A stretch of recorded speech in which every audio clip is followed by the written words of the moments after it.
মানুষ মরে মরে জান যায় যায়, মরে মরে জান যায় যায়।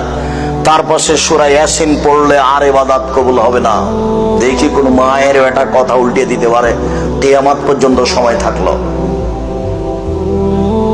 মরে মরে জান যায় যায়, তার পাশে পড়তে হবে লা ইলাহা ইল্লাল্লাহ। মরার সাথে সাথে এদেশে এখনো প্রায় সব জায়গাতে আছে আহলে হাদিস মসজিদে, এলাকাতেও আছে। 2000-1000 টাকা দিয়েছে, দিয়ে মসজিদের ইমামকে বলছে একটু আমার বাপ অসুস্থ, দোয়া করে দেন। মসজিদের ইমামকে টাকা দিয়ে দোয়া চাওয়া হলো বিদআত। অসুস্থ মানুষকে দেখতে যেতে হবে, এটা হলো সুন্নাত। বুঝাতে পারিনি? অসুস্থ মানুষকে কি করতে হবে? দেখতে যেতে হবে, গায়ে হাত দিয়ে দোয়া পড়তে হবে, এটা হলো সুন্নাত। আর টাকা দিয়ে মসজিদে দোয়া চাওয়া হলে এটা বেদাত। দেখি কোনো মায়ের বেটা উল্টে দিতে পারে? 90 সাল থেকে বলছি, কেউ একটু উল্টে দেয় না কেন?